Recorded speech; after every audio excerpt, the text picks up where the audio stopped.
Hello, social media followers, LinkedIn, Facebook, and everyone tuning in to our show. Welcome to Beyond the Offer podcast. I'm your host, Rosanna Snedeker, joined by my co-host and friend, Bill Gates. Thanks for tuning in as we tackle the latest trends and challenges in talent acquisition and human resources. Today, we are sitting down with Pam Perry. Pam's been an HR contact of mine over the past 3 years and has an extremely impressive HR career. Over the years, Pam's worked in corporate HR, PE-backed organizations, HR consulting, and has also started her own HR company, HR Equity. Pam, we're very excited to have you on the podcast. Welcome to Beyond the Offer. Thank you for having me. Yes. How's your day going? It's great. It's great. It's a good day. Very good. Good. Well, we jump into this question with all of our guests. So would love just to hear kind of your story of how you started your career in HR. So it was a long, long time ago. So 40 plus years. So we're going to go way back here. I graduated from UCLA, but my last 2 years at UCLA, I worked for a company called Metro Media, which was KTTV, which is now Fox. So interesting story there. And I was a free intern in their HR department for 2 years. And then right out of my graduation, I got hired on full time. So it was a great story. And yes, there was a time when interns could work for free, which they cannot work for free anymore. It's not happening in 2025. Not happening now. And then really from there, I just pursued my career and took the next role and the next role and the next role. I wasn't one to sit. I usually stayed between 3 and 4 years. I purposefully tried different parts of HR. So my background always varied. I tried to take jobs in comp and then payroll and operations and then employee relations and training and development. So I wanted a broad swath of the HR experience.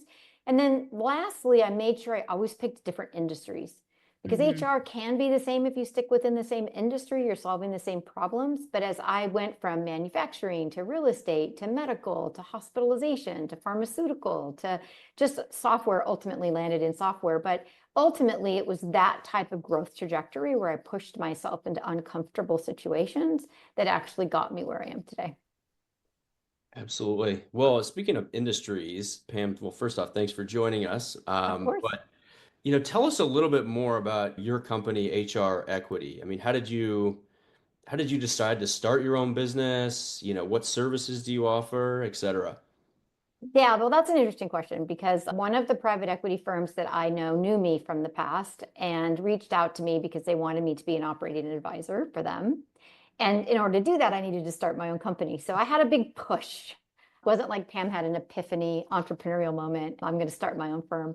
So ultimately, I left the full-time job, which was fantastic at the time, and started my own firm and did consulting for that particular PE firm. But then HR Equity just kind of caught on. I got a lot of referrals, a lot of referral business. I work with PE clients. I work with non-PE clients. I got my own clients. And then we just pretty much expanded into a lot of project-based work. I also did a number of interim stints for people who were either in process of hiring a head of HR or didn't know what a head of HR looked like and had me come in and work with them for a while until they could kind of define what they wanted. And then ultimately I grew into recruiting, surprisingly, in the Great Resignation when all of the recruiting firms were overwhelmed and couldn't take customers. I ultimately ended up doing a lot of talent acquisition, between 2020 during COVID up until about 2024. Not my favorite side of the business. So I'm glad you guys are all here because it wouldn't be my preferred place to run. But ultimately, pretty much stuck with software companies and PE firms and love the advising role of high growth software companies. Was there a commonality really in that, or like a general, like during the, just starting your own thing and company from that standpoint, has there been a commonality in specific problems that PE firms or software companies that deal with on a regular basis? That's been one or two maybe specific projects that's a common theme over the last 4 or 5 years? Yeah, I would say there's a couple. I would say most software companies that are going through scale really do struggle with organizational design, which then leads to kind of compensation structure, title structure. And ultimately, I think that comes up quite a bit because they might be small, but then they're scaling or they're hiring at a velocity that's double their size. They don't know how to build that structure, how to make sure they know how to title jobs, how to redefine jobs, and how to benchmark those jobs and really set themselves up for scale. Because a lot of them are doubling in size in 12 months to 18 months, right? So I would say that's probably the highest demand. In addition to what is the roadmap for building an HR department for scale? A lot of these firms are small one person, maybe two person teams, and all of a sudden they're going to go from 100 employees to 400 employees. Well, how do I even build out this operational structure, performance management structure, the employee journey? All of that is kind of unknown to people. And so ultimately, I would go in and do basically a full-on analysis for them and give them pretty much a department roadmap. And this is the order of operations that you should try to do things. Yeah. Duration wise, like did they range in terms of length of project? Like, is there a minimum amount that you would do versus one of the longer projects you were a part of? Yeah, I don't remember having a relationship with a client less than 90 days, Yeah. just because it takes quite a while to get things off the ground. And typically in my case, they don't really know what they're looking for. So a lot of it in the first 3 months is just really presenting optionality to them, thinking through priorities, what problems are we solving? And then really the last 90 days to a year is really then helping them facilitate getting that in motion for them. Typically after a year, not there so much after that, really. Yeah. Do you typically help them build out their HR team and then kind of pass it on? Yeah, which is Yep. exciting. Yeah, Yeah. it's really fun. I mean, obviously you hire the head of HR first, and then that just you become a support mechanism to that person, and then you help them support building out their teams. But typically, sometimes they don't have the money to do that, so I'll stay in as a fractional role, and then I'll build out underneath me, bringing in a head of people ops and maybe bringing in a TA leader, and then bringing up maybe an L&D or an employee relations person. So help them kind of build out that next level of leadership. And then when they're ready, they can either report to a CFO sometimes, or by that time I get that built out, then they're ready for a chief people officer or a VP of HR to come in and take the group. Yeah. You talked about earlier in your career, just, touching a wide array of industries and getting experience, most recently being focused in the PE space. What's kind of kept you there? What excites you about that? Yeah, The look, opportunity to go I in. like the growth pain. Like, let's just, Yeah. I mean, I really do enjoy the growth story from a $10 million startup founder up through 150 million. Like, it's a lot of change. It's a lot of complex problem solving in terms of the people equation, because the business is evolving so quickly that the dynamics change, the culture changes, the expectations change. They're learning their new markets, the markets change, the sales structure changes, the product delivery changes. Like, they're really just trying to push that 20 to 30% growth rate. And so the business is just evolving very quickly. Once they hit like 100 to 150 million, it just intuitively, it just starts to slow down, right? They've kind of got it mastered. And at that point, I'd love to hand it over to someone who loves to take it to a 500 million, right? Because it's just a very different mindset to do that. Absolutely. Yeah. Well, when you're working with these CEOs and founders, what do you see as kind of one of the main HR challenges that they seek guidance on? That's a big question. So founders, CEOs who are founders are the most passionate people you will ever meet. Their passion for the customer, their passion for the product, their commitment to culture is bar none the best. Like, that is the most wonderful thing about a founder. They know usually exactly how they want their culture to be. They know what the DNA of the culture was and what they want to preserve as they scale. So coaching them kind of through, how do I keep the sentiment of my business as I go from, let's say, 50 employees to 500 employees? It's not an easy thing to do, right? And then founders are typically, they're the ones who started the business, right? So they're used to doing all the problem solving and all the thinking and all the strategy and all the customer interactions. And so where they face the biggest challenges is with scale. Where do I lean in and where do I not lean in, right? What is the best time to hire talent that can help me grow the business? Founders are very, very loyal to their people. And sometimes that can be tough because they have to make tough challenges, right? Tough decisions to bring in a different level of talent to help them scale. And that's probably the toughest transition for them, is I've got to bring in talented people who've seen the movie before. I've got to bring in people who can develop my people, because they're being asked to stretch so quickly. They're not really ready for this larger scope role. And knowing that it's okay, your job's going to change too.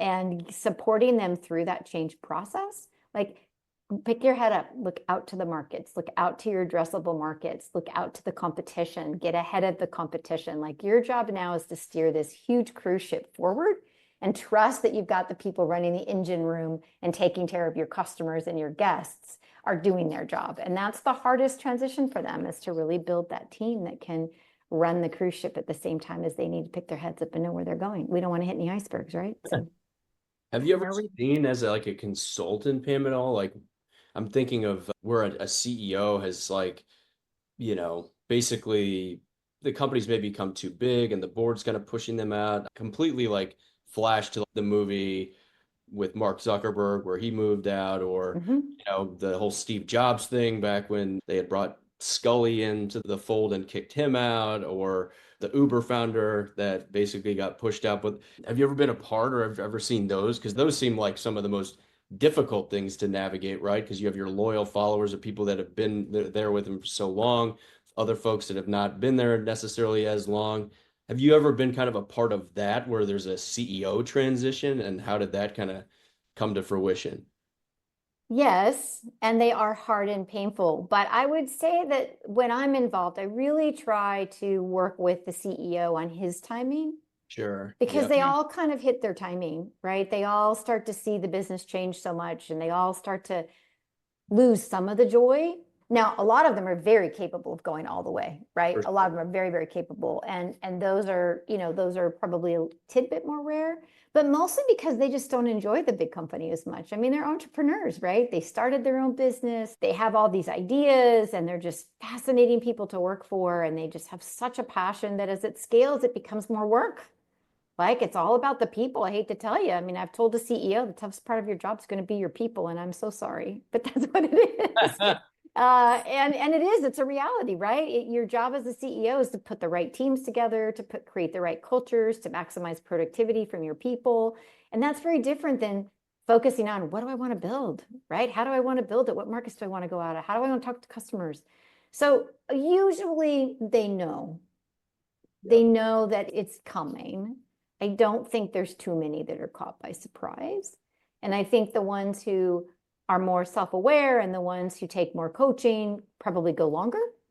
But the ones who are truly passionate about what they do, they just don't enjoy it anymore. So I would say I've never been about a bad situation or anything like that. Like they're smart people. For sure. Yeah, and they're probably ready to get their hands into their next project. Exactly. Again. Exactly. And they're ready to sit on the board. They're ready to be the chairman of the board. They're ready to put their hands into a different role and then start somewhere else. They've had a couple exits, maybe multiple exits. So for them, it's really about timing more than anything. Yeah. Yeah.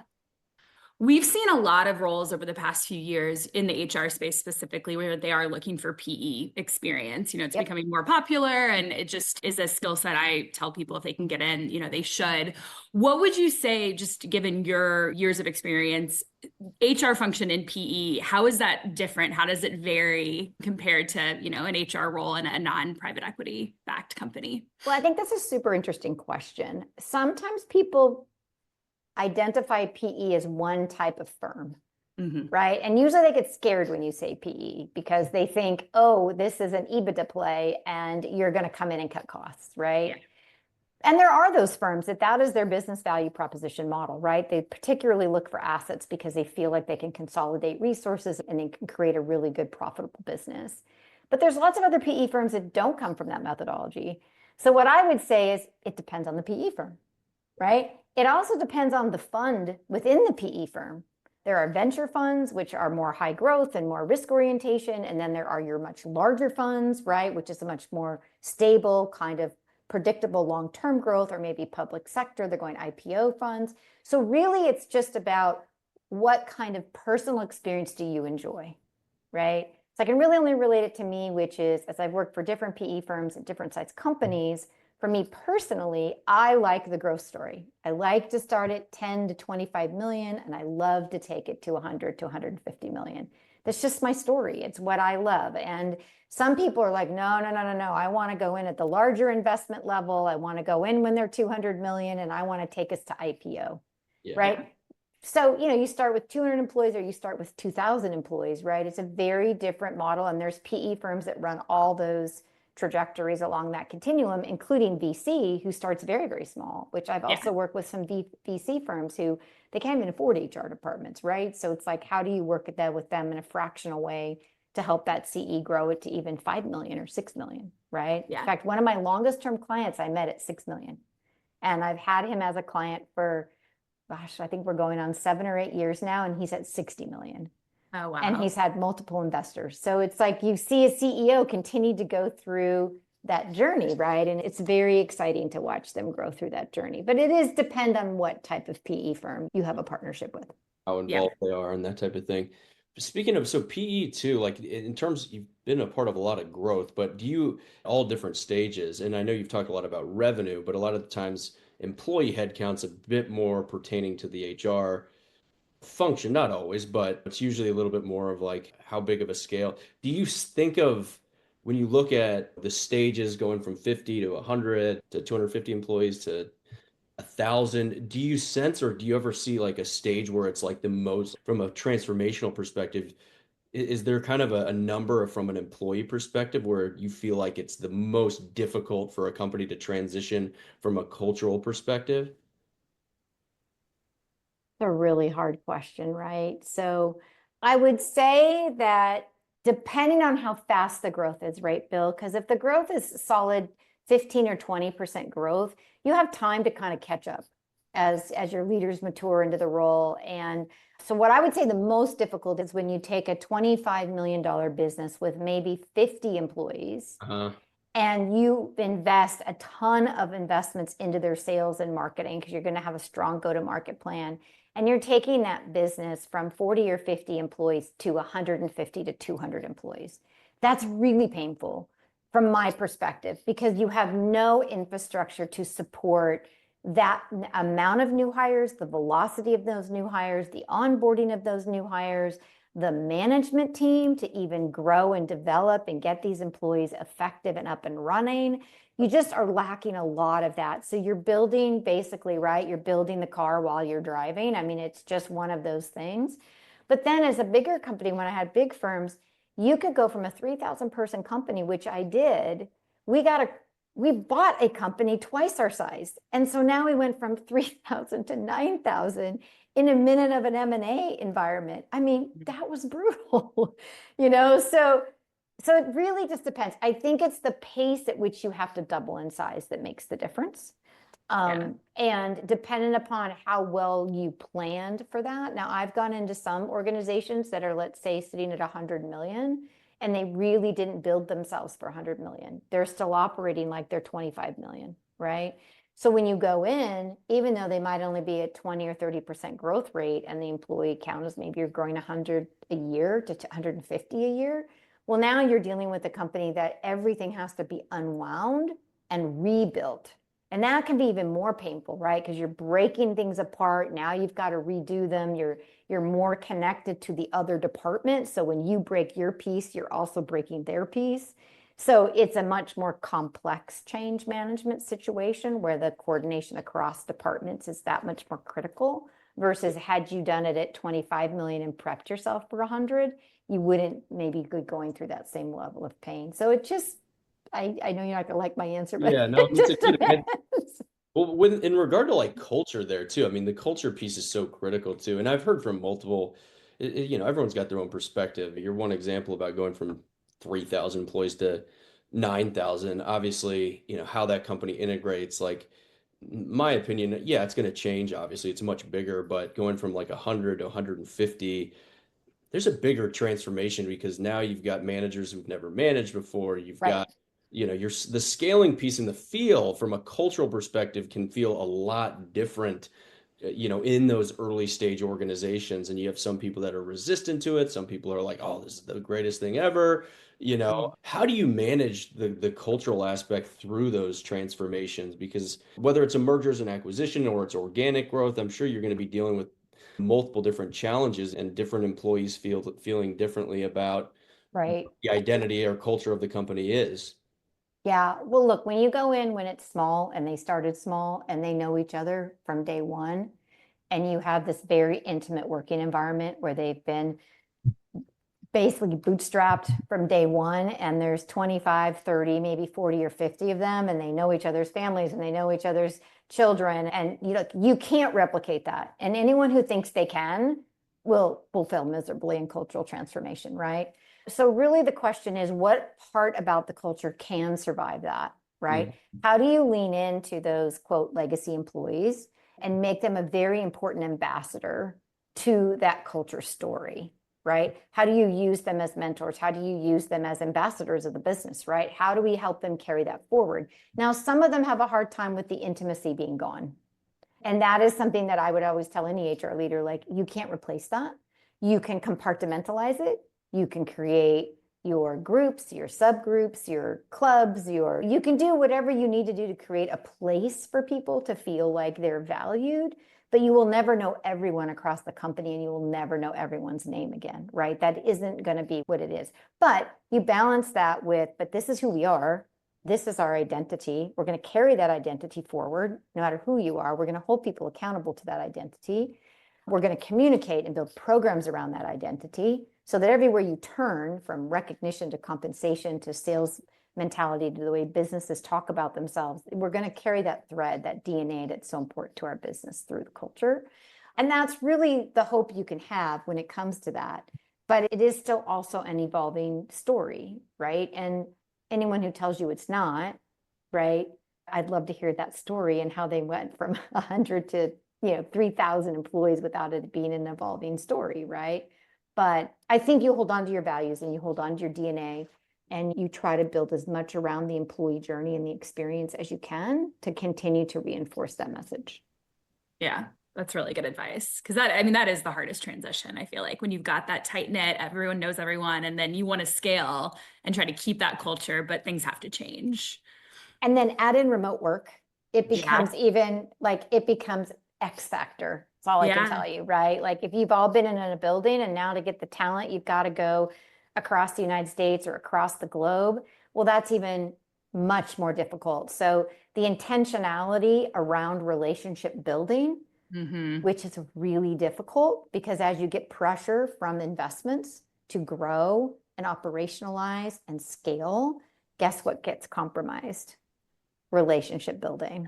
So it's a tough balance to continue to push relationship orientation while still getting results, while still getting people connected to each other.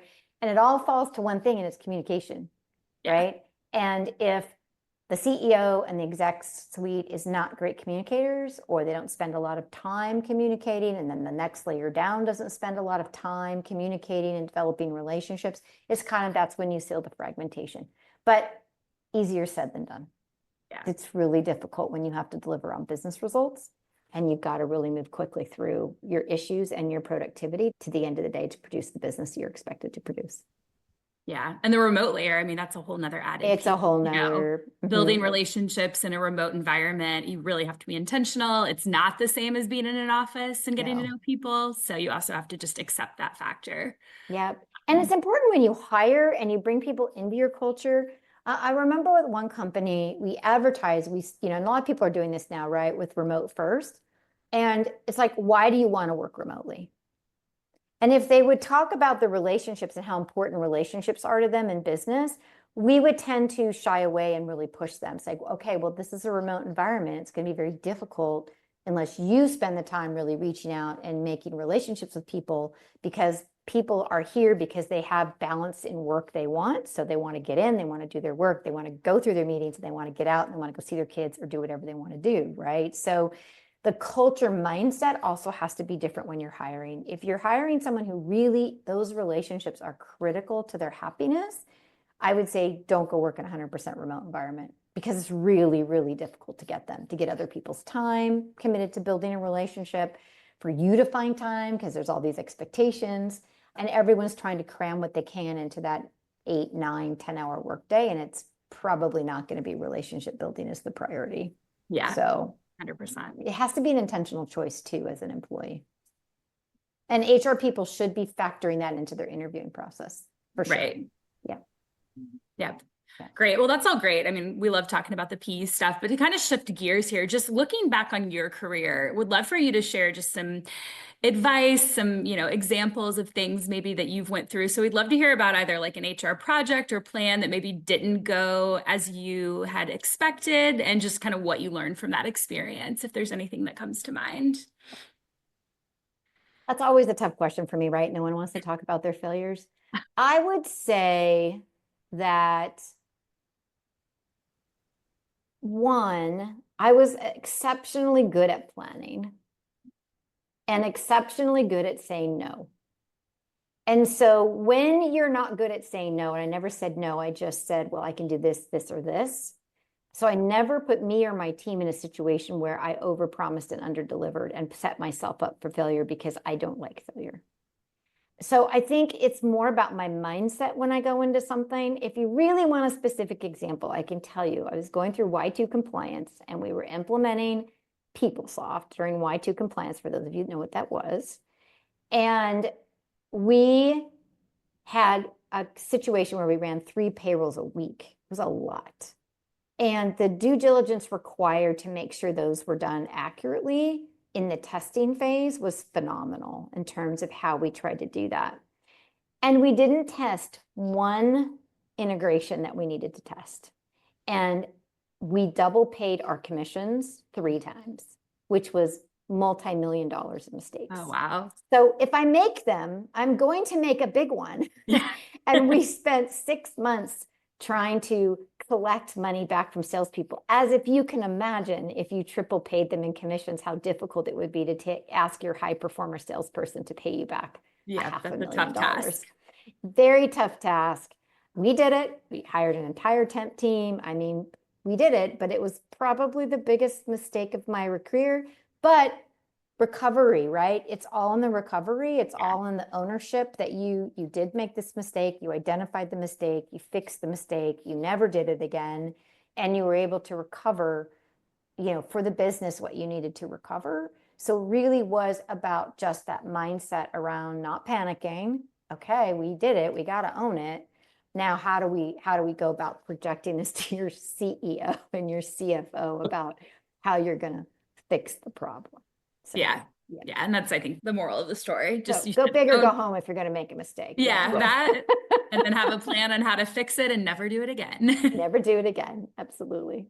Absolutely. Well, yeah, speaking of not like making mistakes, but looking forward in a very evolving workplace, right? You talked a little bit about earlier, remote, hybrid, what do we do? There's new expectations for Gen Zers of the world. There's our AI that's coming into play from that standpoint. But from an HR perspective, like, how do you see that affecting or, influencing or changing kind of the HR people strategies space for HR leaders and just the whole HR ecosystem. Yeah. Yeah.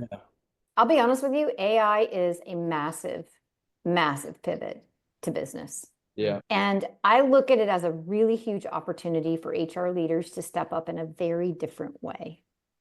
So a lot of HR leaders can stick within their particular departments and look at, do I fix the hiring process and use AI tools? Do I fix my HRIS systems to fix these? So I would say you should be leaning into the business, and you should be becoming the best business partner you've ever been in your whole entire life. Figure out where CS is going to use AI and figure out how you're going to help them build that talent and evolve that talent. Lean into the IT team. Figure out, how are you going to build the technology?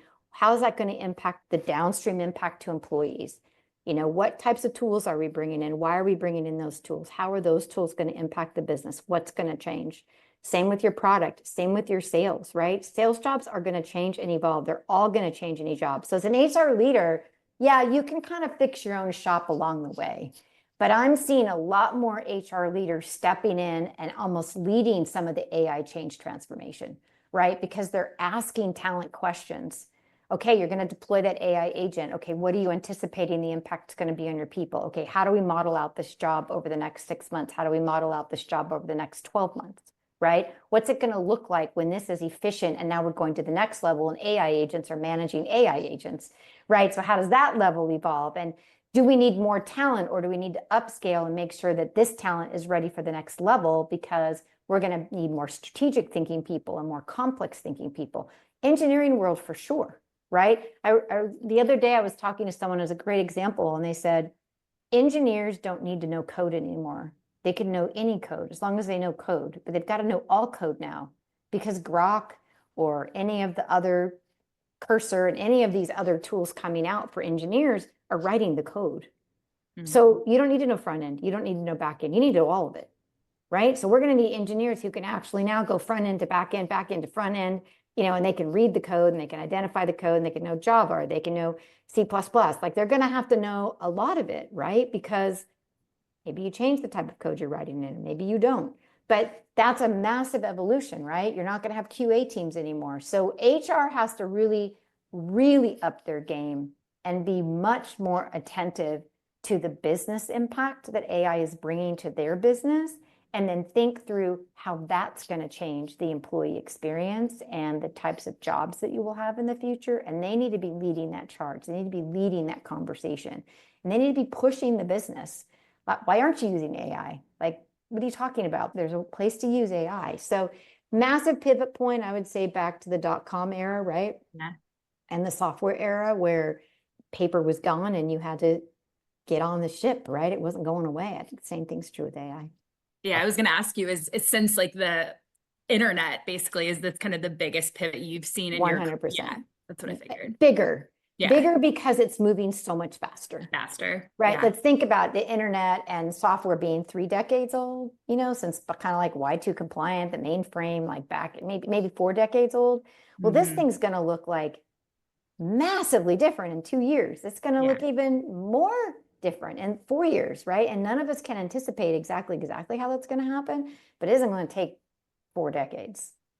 Right, for this evolution. So it's an interesting opportunity for HR leaders to really, really take the lead in the business more so than ever. I know a lot of folks are worried about the AI kind of taking jobs. It's interesting though. I haven't necessarily seen, I know you gotta, think forward and ahead, but within each function of HR, whether it's benefits, comp, talent acquisition, talent management, it's still, on the HR front, you're dealing with people. Yes, the tools that are out there, you mentioned recruiting, some of which we certainly use from that standpoint, but I haven't necessarily seen anything out there that's going to completely eliminate the HR jobs or anything like that. Now, maybe I'm wrong. Maybe there's a comp tool or an analytical tool but have you seen, and we've seen it already on the tech side, of course, right? Like, there's way less developers being hired, or they're being offshored because, as you said, like they don't need as many developers or QA testers, right? You just have someone that knows that whole full life cycle because AI has replaced a lot of those jobs. Do you see or anticipate any of the functions in HR going away for, somewhat of an AI tool? Well, I think the TA side, for all of you who are in the TA world, I think that's where you're going to see it first, right? You're not going to need sourcers because software is going to start sourcing candidates, right? They're going to be going out. The AI tool is going to be able to sort through resumes, and you're not going to need manager time to sort through resumes. But I look at it like the time to hire is going to be faster. So, we're going to accelerate time to hire because we're not waiting on a person to do the 300 resumes that came in yesterday, right? Like, the system's going to do it for you, right? So I think you'll see accelerated time to hires, but I don't think you're going to see like just a sourcer sitting there and doing sourcing anymore, right? But that does kind of bring up, then, does the full cycle recruiter come back, right? Somebody who's running it, the whole search from beginning to end, right? Versus having to compartmentalize due to velocity. Look, every department's going to be impacted. The question is, how quickly can we evolve the skill sets of our employees? Right? Sure. And how quickly can we get them to adopt the AI mindset? And I think what we don't know is how much jobs are going to open up to create so much more opportunity, because there's free time now. Like, what are the things we could go do that we couldn't go do before? How many projects did we say, nope, that's too many projects, we're at capacity, we can't do that anymore? Well, now we're going to have a lot more opportunity to bring more value to the business at a faster pace. Now, that's true. Everything's coming at employees at a fast pace. So I think you're still going to have to balance consumption by an employee. Like, how much can they handle? How much change can one person consume in a particular period of time? But I don't see job descriptions will go away. Will Right. jobs go away? I don't think so. Will jobs change? Absolutely. Will people need to be open to trying new things and being flexible around the types of things that they learn? Absolutely, for sure, regardless of the department that you're in. For Yeah. sure. Well, and people just need to look at their day-to-day and what can AI do for you? What can Right. you take off your plate? What do you not enjoy doing that AI can take off? Like, so you can lean into more things that are strategic or that you can enjoy. So I agree that Everyone's now become their own manager, if you think about it, right? And managers spent their time saying, okay, what do I delegate? What do I delegate? Like, who do I give it to? Well, now Yeah. every employee gets to do that, yeah, right? Every employee gets to learn the challenges of being a manager where they don't have enough resources. So a manager says to an employee says, I can't get that done. I'm like, why? What part are you not asking ChatGPT about? right. Like, what do you mean you haven't asked ChatGPT? Oh, I didn't think about it. Well, go ask ChatGPT. We're all because- managing ChatGPT. But, right? So it's like, an employee now gets to kind of be their own manager and their own, like, how quickly can I make the resource work for me to make my Yeah. job easier or to give myself more opportunity that I didn't get to have before because I didn't have capacity. So now I've freed up my own personal capacity. It's a very different model, right? Than a Yeah. manager trying to figure out how do I move the puzzle pieces around. Yeah. It'll make some people probably not want to go into people management. I You can never know. manage AI agents a lot easier than I can manage people, no Yeah, question. they don't talk back. They don't know. They're very nice. It's hard to get them into an argument, I will tell you. I've tried. Well, last formal question for you, Pam. We were just curious, because you do have such an excellent career, lots of experience, and you probably have this question come to you from more junior HR professionals that you network with or that you meet who want to become a CPO, a CHRO one day. What advice would you give them? Be brave. Be brave. Take on work you don't know how to do. Fake it till you make it. Just be brave. Just have confidence. And even if you don't have confidence that you can do it and raise your hand, the more you can make yourself uncomfortable, and I think this is true in life, the more you will learn and the faster that you will grow. It doesn't really matter where you do it or with who you do it. The question is just take care of what you can do, which is to raise your hand. Don't wait on somebody. If you're not getting the opportunities at the job you're at, go find a new one. Mm-hmm. Right? Like, don't sit around and wait for somebody else to make it happen for you. Like, and this is not new advice, right? But it's interesting how much people still don't take the reins for their own career and their own career advancement and set goals. Like, I had a goal. I'm going to be a vice president by 30 years old. I'm going to be a VP by 30. And at that point in time, we were not giving away VP titles like we give away VP titles today. So, but it was a goal, right? And so I couldn't sit in the same job for 5 years. I would never get there, right? So I think between the age that I was 18 in college to the time I got my first VP job, which was at 30, I probably had 6 jobs, maybe. So in 12 years, I had 6 jobs. Well, I had more stories to tell in the interviewing process. Sure. Yeah. Right? I had more experience to tell after 12 years than someone who sat in the same job maybe for 8 years or 6 years, and kind of waited for that nod. Yeah, the tap. Yeah. So be brave. Just be Absolutely. brave. Yeah. And when you put the goals out, I mean, I think putting a timeline on it, like you said, by 30, I want to do this, not just I want to be a VP one day. What's the timeline here? What does that look like? So, Right. Absolutely. Yeah. Be brave, surround yourself with, smarter people than you that you can learn from, be uncomfortable. You start getting your own rhythm and you don't feel challenged or excited, like, hey, what's next? How can I seek out other opportunities internally, externally? It's good advice for sure. Yeah, absolutely. Yeah. Don't be bored. Yeah. If you're bored, move. My dad Yeah. always gave me some really good advice, Rosanna. He said, and he didn't live very long. He said, movement is money. And if you don't move, you are not going to make more money. Yeah. So I've taken that advice to heart, and you can't expect someone else to justify your worth. Your worth is what you put out into the market, and the market determines what your worth is. So when in doubt, put yourself out there. Doesn't mean you have to move, but movement is money and opportunity, really. Man, I like that. I'm going to use that. I'm going to steal that from. I do too. I haven't heard that. Thanks for sharing that. Well, my dad, it's my dad's contribution to the world.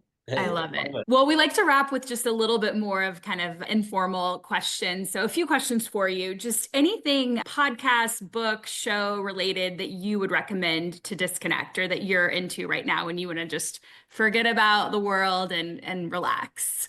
Oh, well, personal or business? Both or either, whichever you want to share. So for those of you that have not read, I always forget the name of the book. Isn't that terrible? I've read it twice. A Throne of Glass. Have you read A Thorn of Glass? It's Throne of Glass. I always say it wrong. Throne Anyway, of Glass. Okay. Throne of Glass. It's an 800-page, 8-book novel that I've read now twice. It is fascinating. It's a very strong woman through the whole stories. I think there's multiple strong women in the story. I don't read too many books over and over again, but I probably read it a third, fourth, and fifth time. It's not an easy read, but you can look at The Throne of Glass, and it's a fascinating series. In terms of personal, I would say, look, I've always referred back to one, and I would say that's the Patrick Lencioni podcast. His books, The Advantage and The Motive, are my two favorite. You've probably read The Five Dysfunctions, which is one that most people know about, not my favorite. But I have used the Advantage framework with exec teams and CEOs multiple times. And, organizational health is a key structure for any HR leader to try to profess. And I think there's just some really important fundamentals that the Table Group, which is where Patrick Lencioni's company is. I think it's Lencioni. I always say it a little bit wrong. But look, on my entire career, I would say in the last 20 years, I've heavily relied on his theories and his concepts, and he talks a lot about the how, not the why. And I would say The Advantage is the best how leadership book I've ever read, ever. It's not theoretical. It actually paints a picture of how you need to run a company and run an exec team, and it's a great book, and I've used it for years. Okay. What was the other one you said? The Advantage and The Advantage is the book, and then The Motive is a great book. It's a Southwest read that really compares two CEOs. One that stays kind of in his operational expertise, but tries to manage his exec team as if he is the expert. And the other one, who of course is more successful, is managing people and empowering people to achieve their heights, and how much more successful his business is versus the other one. And it compares and contrasts those two stories. And ultimately says, if you're not in leadership to develop people, you shouldn't be in leadership. Yeah. And it proves out that point. Great book, though. Okay, great. Yeah, let me fire this one away. Yeah, go ahead. What's a current vacation spot / type of trip that's been on your radar to plan? Not a travel buff. That's a tough question. International. Yeah, international parks. Look, I think the one place I would go would be New Zealand. And I probably wouldn't do it in the way other people would do it, but I would rent a house on a mountaintop somewhere over the ocean, and I would drink wine for a month. And I would occasionally go out and sample the food. But what I would be spending my time doing is taking in the vistas and drinking some New Zealand wine and just chilling after my decades of hard work, because I am an ocean fan. But there's something about the landscape of New Zealand and the water of New Zealand that I just feel like, not the bugs and the snakes, that's probably why I wouldn't be as adventurous. But just being in that very kind of calm, serene surroundings with not a lot of noise would probably be my choice. That sounds great. After your decades of work, I think you deserve it, Pam. Yeah. Exactly. Book it. Get it booked. New Zealand, I've heard from many people, is a beautiful place. Yeah. And I probably don't know how much I'd even sprinkle over to Australia or not. You know what I mean? I just kind of be on that mountaintop and just enjoy it, Yeah, take it in for a month. Mm-hmm. Well, that is all the time we have for today. Thank you for tuning in to this week's episode. Today, we met with Pam Perry and discussed HR in the PE space, how to evolve people strategy, advice, and up-and-coming HR professionals, and much more. We'll be back again next month with a new special guest. Quick reminder again on how you can support Beyond the Offer podcast. You can find us and all of our content on HireWell's social media platform, which you can find on hirewell.com. Pam, thanks for joining, and take care, everybody. Thanks, Pam. It was a pleasure.